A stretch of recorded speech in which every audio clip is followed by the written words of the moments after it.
अपने दम से है जमाने में घोटालों का वजूद। ध्यान से सुनिएगा कि अपने दम से है जमाने में घोटालों का वजूद। हम जहां होंगे घोटाले ही घोटाले होंगे। दोस्तों, सीएजी की एक रिपोर्ट आई है जिसमें चौंकाने वाला खुलासा हुआ है। सरकारी संस्थाओं को बेचकर 9,410 करोड़ रुपए जुटाए गए हैं। 427 करोड़ रुपए राजस्थान सरकार की तिजोरी से लापता हो गए हैं। भ्रष्टाचार छिपाने के लिए बजट में झूठ बोला गया है, तो वहीं मित्र को खुश करने के लिए मोदी ने 22,000 करोड़ चुटकियों में माफ कर दिए। और वहीं भगोड़े विजय माल्या ने कहा कि मेरे मुर्शिद मेरे साथ बहुत गलत हुआ है। नमस्कार, मेरा नाम है जनीशा दीक्षित और आप देखना शुरू कर चुके हैं दो बोल। बीजेपी सरकार का एक और राज खुलकर सामने आ गया है। पर्ची से जिस सरकार का मुख्यमंत्री चुना गया और जिसके वीडियो जब सामने आया तब वसुंधरा राजे का मुंह खुला का खुला रह गया था राजनाथ सिंह की पर्ची के बाद, और वो सरकार अब कर्ज के तले दब चुकी है। और मैं बात कर रही हूं राजस्थान सरकार की। मध्य प्रदेश, महाराष्ट्र और अब उसी लाइन में राजस्थान का नाम भी शामिल हो गया है। और इन तीनों स्टेट में डबल इंजन की सरकार है, बीजेपी की सरकार है और सारा का सारा सिस्टम मिलकर पैसों का दिवाला निकाल रहा है, जो टैक्स पेयर का पैसा है जिसे मैं, आप और बाकी सब लोग देते हैं कि जिससे देश का विकास हो सके। यहाँ पर विकास नहीं हो रहा है, ये लोग अपनी निजी जरूरतों को पूरा करने के लिए वो पैसा जुटा रहे हैं। राजस्थान सरकार की अगर कुल बजट की बात करें जो 2026-27 का है, तो वो 6.11 लाख करोड़ रुपए का बजट है। लेकिन फिर भी देखिए कि सरकार को कर्ज लेना पड़ रहा है और वो अभी तक चुका नहीं पा रही है क्योंकि कर्ज ही इतना हो गया है। सीएजी की एक ताजा रिपोर्ट अभी सामने आई है कि जिससे राजस्थान सरकार की पोल खुल गई है और साथ ही साथ डबल इंजन सरकार की भी। राजस्थान सरकार ने ऑफ बजट उधारी सामने आ गई है सीएजी की रिपोर्ट में कि बजट तो उनको मिला है, उसके अलावा भी उन्होंने बाहर से बजट लिया है, बाहर से पैसा इकट्ठा किया है जिसको सरकार ने छिपा कर रखा था। सरकार किसी को नहीं बता रही थी, लेकिन ये सीएजी रिपोर्ट सामने आई जिसमें ये राज खुला कि सरकार 9,410 करोड़ रुपए के कर्ज के तले दबी हुई है। और सरकार ने अपने जो विधानसभा में बजट पेश होता है उसमें भी सरकार ने ये बात नहीं बताई और इसे छिपा कर रखा गया, क्योंकि बीजेपी की आदत है कि कोई भी घोटाला कर लो, कुछ भी कर लो, लोगों के सामने वो सारी चीजें नहीं आनी चाहिए कि एक्चुअल में लोगों के द्वारा चुनी गई सरकार और लोगों के द्वारा चलने वाला सिस्टम किस तरीके से काम करता है। लेकिन सीएजी की रिपोर्ट में ये सारा सच सामने आ गया है। राजस्थान सरकार ने 2024-25 में 9,410 करोड़ रुपए बाहर से लिए, जिसका कर्ज अभी तक उसने नहीं चुकाया है। लेकिन सरकार की चोरी पकड़ी जाती है, मतलब कब तक खैर मनाएगी सरकार? आज नहीं, कल नहीं, कभी ना कभी तो चीजें सामने आनी है ना। राजस्थान सरकार ने 2024-25 में सरकारी कंपनियों, निगमों और अन्य संस्थाओं के जरिए बजट से बाहर जाकर 9,410 करोड़ रुपए इकट्ठा किए थे। किस लिए? सरकार अपनी निजी जरूरतों को पूरा करना चाहती है, इसलिए इतनी बड़ी रकम बाहर से उठाई गई। 2024-25 के बजट में ये ऑफ बजट उधारी नहीं बताई गई, ये बात छिपाई गई कि हम लोग इतने कर्ज के नीचे दबे हुए हैं। क्यों? क्योंकि इन्हें अपनी फेक मार्केटिंग करनी है, फेक पीआर करना है, सब कुछ फेक दिखाना है। विकास भी इनका बस चले तो ये फेक दिखा देंगे। लेकिन क्या करें, अब सड़कों के गड्ढे तो दिख ही जाते हैं, बच्चों की स्कूलों की हालत तो हमारे सामने आ ही जाती है। विधानसभा में रखी गई सीएजी राज्य वित्त लेखा परीक्षा रिपोर्ट में ये सारी चीजों का खुलासा हुआ है। राजस्थान सरकार बहुत बुरे तरीके से अब कर्ज के तले दब चुकी है। ये तो सिर्फ वो पैसे थे जो बाहर से उठाए गए, जो सरकारी संपत्ति या तो फिर कोई संस्था या फिर कोई अलग से कुछ ट्रस्ट वगैरह या उससे होता है, ये सारे पैसे उससे जुटाए गए हैं। ये तो सिर्फ उनकी रकम है 9,410 करोड़ रुपए। लेकिन राजस्थान सरकार में बाकी और विभागों का भी सच जानने लायक है। वो जानकर भी आपको झटका लगेगा। जब वो मैं आपको बताऊंगी तो हो सकता है कि आपको कुर्सी की जरूरत पड़े तो उसे साथ लेकर ही बैठिएगा, क्योंकि महाराष्ट्र, मध्य प्रदेश और राजस्थान की जो ये रिपोर्ट आई है वो आपको हिलाकर रख देगी, क्योंकि इनमें खुलासे ही इतने बड़े बड़े हुए हैं कि इस देश में इतना पैसा है, तब भी इतनी गरीबी है, तब भी विकास का मापदंड कम है, तब भी एजुकेशन सिस्टम में दिक्कत है, तब भी हेल्थ सेक्टर में प्रॉब्लम है, तब भी रेलवे जो चीजें हैं, रेलवे लाइन, उसमें दिक्कत है। मतलब हर चीज में दिक्कत है। इतना पैसा आ रहा है और सरकार इतना पैसा कर क्या रही है? वो अपने पॉकेट्स में डालकर अपने घर ले जा रही है। वो अपनी सहूलियत के लिए काम कर रही है, ना कि लोगों के लिए। 9,410 करोड़ रुपए तो इन लोगों ने जुटा लिया, अलग अलग संस्थाओं के पास से जाकर इन लोगों ने कर्ज ले लिया और उससे सरकार की जरूरतों पर इन लोगों ने खर्च कर लिया। लेकिन लोगों का क्या? लोगों के लिए आपने क्या किया? कुछ नहीं। ये वही सरकार है जिसका आए दिन वीडियोस हमारे सामने आते रहते हैं कि इनके राजस्थान स्टेट के स्कूल आप जाकर देखिए तो आपको पता चलेगा कि ये पैसों का इस्तेमाल कहां हो रहा है। ये बच्चों के एजुकेशन पर इस्तेमाल नहीं कर रहे हैं, ये अपने ऊपर इस्तेमाल कर रहे हैं, मोदी भक्ति करने में इस्तेमाल कर रहे हैं, और किसी चीज में नहीं कर रहे हैं ये लोग। और ना इन लोगों ने ये बजट में इसकी कोई जानकारी दी है, जबकि सीएजी में अपने हर महीने की रिपोर्ट में राज्य खातों से ये भी सामने आया है कि जुलाई 2026 तक राजस्थान के सरकारी बोर्ड, निगम और कंपनियों का कुल कर्ज 1,27,000 करोड़ रुपए से ज्यादा हो चुका है। वो पैसा तो अलग है, ये पैसा जो सरकारी बोर्ड, निगम और जो उसकी कंपनियां हैं उसके ऊपर ये कर्ज है, 1,27,000 करोड़ से ज्यादा हो चुका है। तब भी सरकार के मुंह में दही जमा हुआ है, वो कुछ नहीं बोल रही है। और ये सारी बातें सीएजी की रिपोर्ट में आई है, मैं अपनी तरफ से कुछ नहीं बोल रही हूं। ये सारे खुलासे उस रिपोर्ट में हुए हैं कि कैसे सरकार आपको झूठे विकास की एक तस्वीर दिखा रही है जो है ही नहीं। कैसे सरकार ये बोल रही है कि हम तो लोगों के लिए काम कर रहे हैं, लेकिन ये लोगों के लिए काम नहीं कर रही है, ये अरबपतियों के लिए काम कर रही है, ये अमीरों के लिए काम कर रहे हैं, ये अपने खुद के लिए काम कर रहे हैं। ये घर में अपने घर और इनका जो सरकार की तरफ से इन्हें आवास मिलता है, ये उसमें सुधार कर रहे हैं। आम जनता से इनको कोई लेना देना नहीं है। 1,27,000 करोड़ कोई छोटी बात नहीं है। ये तो उस अलग अलग जो इनके डिपार्टमेंट है उसके ऊपर चढ़ा हुआ कर्ज है। ये तो इनमें अगर बिजली विभाग, जो बिजली कंपनियां हैं, अगर उस पर बात करें तो उस पर भी 94,000 करोड़ रुपीस का कर्ज चढ़ चुका है।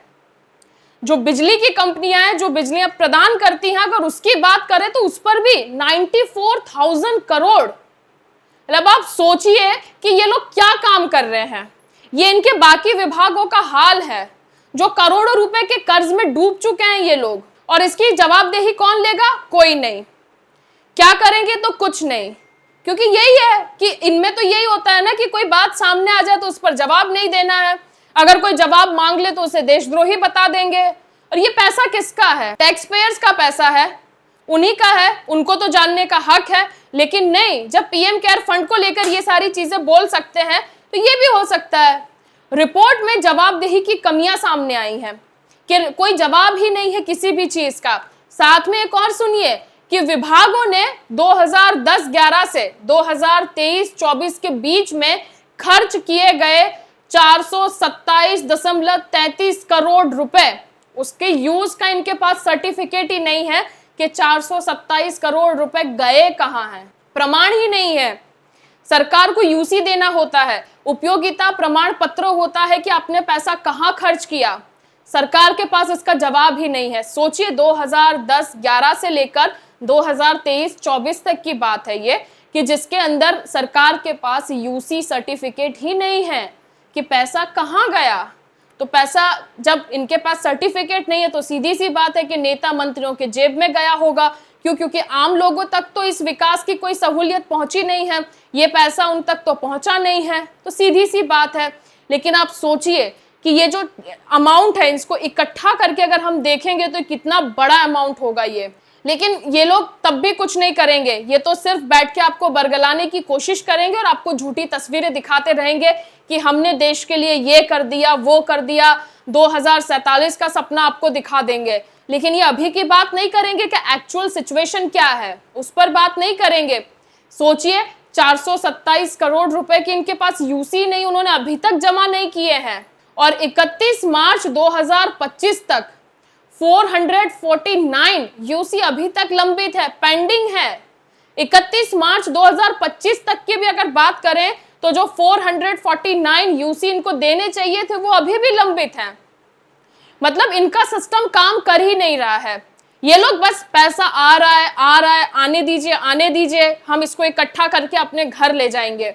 और जब कोई रिपोर्ट आएगी तो हम ये कह देंगे कि रिपोर्ट ही गलत था, रिपोर्ट में ही गलत लिखा गया था, हम लोग तो सही हैं। वहीं दूसरी तरफ जिला परिषदों पर भी एक नजर करने की जरूरत है। राजस्थान के जिला परिषद में 1780.34 करोड़, पंचायत समितियों के पास 1912.68 करोड़ और नगर निकायों के पास 1514.39 करोड़, यानी कि कुल रकम 5145.41 करोड़ ये रकम सरकार के पास बची हुई है, सरकार के खाते में है ये रकम, इसका कोई इस्तेमाल नहीं हुआ है। यानी ये जो पैसा है सड़क, नाली, पानी, सफाई, पंचायत भवन या दूसरे स्थानीय विकास के कार्यों में किया जा सकता था, उसका बड़ा हिस्सा आज भी इन सब चीजों में पड़ा हुआ है जिसका एक पैसा इस्तेमाल नहीं हुआ है। जिन सड़कों को लेकर हम ये कहते हैं कि अरे सड़क सुधार दीजिए, राजस्थान का वो वीडियो भी मैंने आपको दिखाया था कि किस तरीके से बच्चे वो कीचड़ में चलकर जा रहे हैं, तब ये पैसा उनको वहां इस्तेमाल करने की जरूरत थी कि इस पैसे का इस्तेमाल करते तो शायद विकास दिखता, लेकिन नहीं दिखा। इतना पैसा इन लोगों ने जमा करके रखा है और उसका इस्तेमाल ही नहीं हुआ है। और सरकार अपनी जरूरतें पूरे करने के लिए बाहर से बजट ले रही है, 9410 करोड़ का, कर्ज में डूब चुकी है। और जिन विभागों के पास पैसा था जिससे लोगों का जीवन स्तर ऊपर लाया जा सकता था, उन विभागों का पैसा खर्च ही नहीं हुआ है। जिनसे बच्चों के लिए जो सड़क उनकी स्कूल तक जाती है वो ठीक हो सकती थी, जिन बच्चों के स्कूल पर छत नहीं है वो छत जा सकती थी, लेकिन इन लोगों ने ऐसा कुछ नहीं किया। ये सारा पैसा उसमें इन लोगों ने जमा करके रखा है। वहीं 31 मार्च 2025 तक सरकारी धन के गाबन, हेराफेरी, चोरी या नुकसान से जुड़े 765 मामले अभी तक लंबित हैं, पेंडिंग पड़े हैं, कोई जवाब नहीं है। और कोई जवाब मांग भी नहीं रहा है ना, सब कुछ तो इन्हीं लोगों का है। जिनमें से 152.8 करोड़ रुपए शामिल थे, जिसमें से 333 गाबन या हेराफेरी और 432 चोरी या नुकसान के मामले अभी भी पेंडिंग है, अभी भी उन पर कोई बात नहीं है। इन्हीं सब अनियमितताओं को लेकर सीएजी ने अपने रिपोर्ट में सवाल उठाए कि ये सारे पैसे का हिसाब कहाँ है और जो पैसा बाहर से लिया गया है उसे विधानसभा के बजट में क्यों नहीं बताया गया, क्यों ये बात छुपाई गई कि सरकार इतने कर्ज में डूबी हुई है, क्यों आपके जो जिला परिषद हैं या जो पंचायत समितियां हैं उसमें ये पैसा जो बजट अलॉट किया गया था वो इस्तेमाल क्यों नहीं हुआ है। लोगों का जीवन स्तर ऊपर आ सकता था ना, लेकिन उसके लिए काम नहीं करेंगे क्योंकि ये पैसा लोगों के लिए नहीं जुटाते हैं या अपनी जरूरतों को पूरा करने के लिए जुटाते हैं। आप अगर अपने चारों तरफ देखेंगे ना तो आपको सिर्फ घोटाले नजर आएंगे, खराब सड़कें नजर आएंगी, बेकार शिक्षा व्यवस्था नजर आएगी, अमीर लोगों का पैसा माफ कर दिया जाता है और देश का भविष्य सड़कों पर मार खाता हुआ आपको नजर आएगा। फिलहाल इस देश की जो एक तस्वीर है ये यही है। आप अपने चारों तरफ नजर घुमा के देखिए कि हर व्यक्ति परेशान है, जहां जा रहा है वहां उसे परेशानी का सामना करना पड़ रहा है, लेकिन तब भी ये सरकार बोलेगी कि हम हिंदू धर्म को बचाने आए हैं, हम संस्कृति बचाएंगे और हम आपका विकास करेंगे, और ये इनका विकास है। वहीं बीएसएनएल वाली खबर भी मैं आपको सुनाना चाहूंगी, क्योंकि ये सरकार का पूरा जो ये तंत्र चल रहा है ना, ये सब उसके छोटे छोटे हिस्से हैं कि ये कैसे लोगों को बरगला रही है। बीएसएनएल के पास देश भर में बड़ी संख्या में मोबाइल टावर और दूसरा टेलीकॉम इंफ्रास्ट्रक्चर है।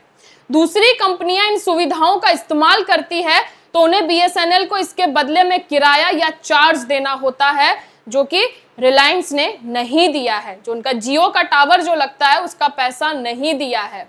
सीएजी ने पाया कि जियो ने बीएसएनएल के इंफ्रास्ट्रक्चर का इस्तेमाल किया, लेकिन बीएसएनएल ने उससे करीब 1757 करोड़ रकम वसूल ही नहीं की है। ये इतना पैसा है, लेकिन तब भी उन्होंने इसको वसूल नहीं किया। और आप जानते हैं कि बीएसएनएल की हालत क्या है, उसके बावजूद भी वसूल नहीं किया गया। क्यों? क्योंकि आप इसका रीजन जानते हैं, मुझे बताने की जरूरत नहीं है। एक उदाहरण के तौर पर मैं आपको समझाती हूँ कि ये पूरा प्रकरण क्या है। मान लीजिए कि आपके पास एक मोबाइल टावर है और आपने जियो को उस टावर का इस्तेमाल करने के लिए दे दिया है। जियो इसके बदले में आपको पैसे देगा, लेकिन आपने बिल ही नहीं बनाया और ना ही पैसे मांगे। कई साल तक ऐसा होता रहा और उसके बाद ये रकम इतनी बड़ी हो गई, 1757 करोड़। सीएजी का सवाल ये था कि बीएसएनएल ने समय पर इस रकम का बिल क्यों नहीं बनाया और क्यों पैसे नहीं वसूले गए। उसके बाद ये प्रकरण चर्चा में आता है, और ऐसे तो कई प्रकरण आते हैं कि जिससे बीजेपी से सवाल करने का मन होता है हमें कि ये सब क्यों हो रहा है। क्या टैक्स पेयर इसीलिए पैसा दे रहा है कि आप अपनी मौज मस्ती कर सकें? इसके बाद जो अपडेट आता है उसमें तो सरकार बोलती है, और आपको मालूम है कि बीजेपी किसी को भी गलत ठहरा सकती है। बीजेपी का बस चल जाए तो वो सुप्रीम कोर्ट को ही गलत कह दे कि आप गलत हैं, हम सही हैं। बीजेपी सरकार ने सीएजी की रिपोर्ट को ही गलत बोल दिया और कहा कि पहले सीएजी ने कहा था बीएसएनएल ने जियो के पास से पैसे नहीं लिए, इसीलिए 1757 करोड़ का नुकसान हुआ। बाद में सरकार ने कहा कि रकम की गणना की जो गलत क्लॉज के आधार पर हुई और उसे सुधार कर दिया गया है। मतलब इन लोगों ने इस पूरी रिपोर्ट को ही खारिज कर दिया कि गलत क्लॉज के हिसाब से सारे डिजिट इकट्ठा किए गए और उसके बाद ये रिपोर्ट गलत इन लोगों ने साबित कर दी।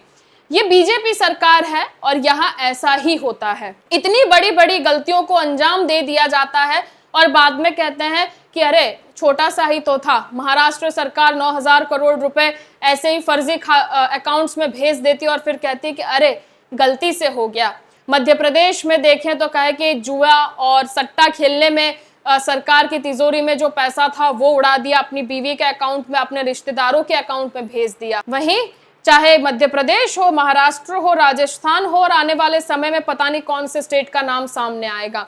लेकिन इसमें एक और खबर जुड़ती है जो बहुत चर्चा का विषय भी बना, और शायद आम आदमी का दिल भी कल बहुत रोया होगा अगर उसने एक खबर पढ़ी होगी तो।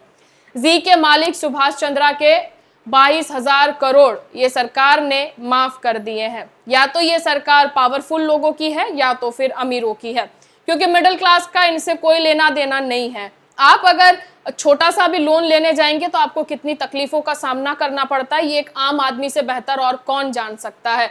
लेकिन 22,000 करोड़ में से सिर्फ और सिर्फ 6.5 करोड़ रुपीस ही सरकार ने लिया और बाकी का सारा पैसा माफ कर दिया। मतलब आप देखिए कि कितने बुरे हालात हैं, जिसका सरकार का मतलब जो पैसा जो लोगों से ले रही है और वो अपने अमीर दोस्तों में बांट दे रही है। यही तो है, यही तो सारी सच्चाइयां हैं कि आपको सोचने पर मजबूर करती है कि क्या वाकई आपका विकास हो रहा है, क्या वाकई आपके बच्चों का भविष्य सुरक्षित है, क्या वाकई जो टैक्स का पैसा आप दे रहे हैं वो विकास के लिए लग पा रहा है, या फिर नेता और मंत्री अपने जेब में भरकर उस पैसे को घर ले जा रहे हैं। ये आप खुद सोचिएगा, ये सवाल मैं आपके लिए छोड़ कर जा रही हूँ। फिलहाल इस रिपोर्ट में बस इतना ही। जल्द मुलाकात होगी आपसे अगली वीडियो में। हमारे चैनल को सब्सक्राइब करना मत भूलिएगा और आप इस चैनल को ज्वाइन भी करिएगा ताकि आपकी आवाज हम बन सकें।